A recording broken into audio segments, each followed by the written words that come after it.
як замоне ман сафар кардам ба шаҳри Даммам ва дар як масҷиди он шаҳр намоз хондам. Баъди намоз шахсе ба ман салом доду гуфт: ҷазакаллоҳу хайр о шейх Абдурраҳмон. Ман гуфтам аллоҳумма амин. як замоне дар шабакаи ютуб як наворатро тамошо кардам ки оиди бахшиш пурсидан аз Аллоҳ ба бахшиш пурсандагон буд. бо ман як қисса рух додааст ва мехоҳам ки ту ин қиссаро гӯш кунӣ.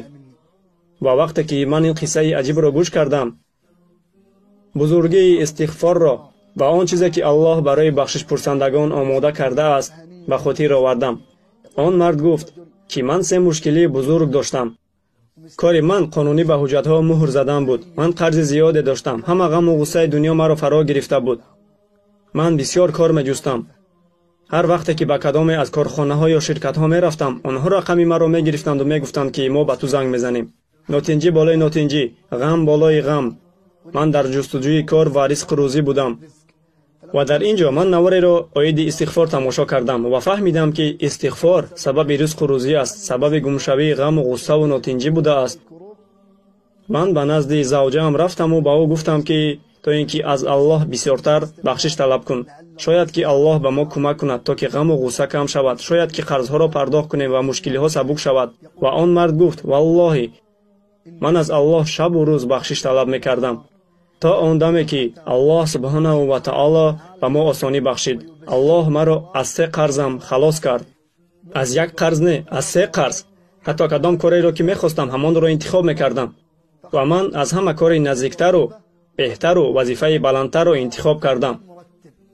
ва ҳамду сано бар Аллоҳи бузургу тавоно бод ки ба ман мадад расонид то ин ки аз мушкилиҳо бароям ба воситаи истиғфор.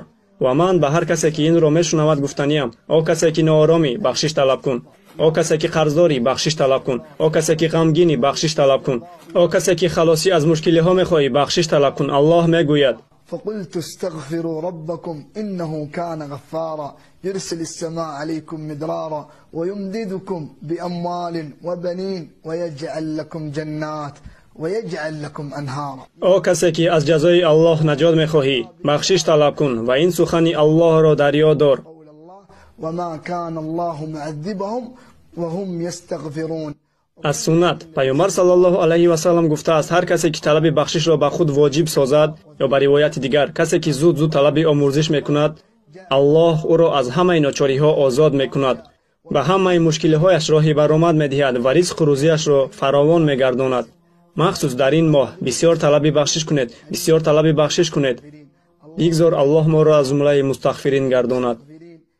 آ خدای عالمیان، هر کسی که این نوا را به دیگران میرساند بگذار که خوشبختی این دنیا و خوشبختی دنیای آخرت نصیبش بگردد. آ خدای عالمیان.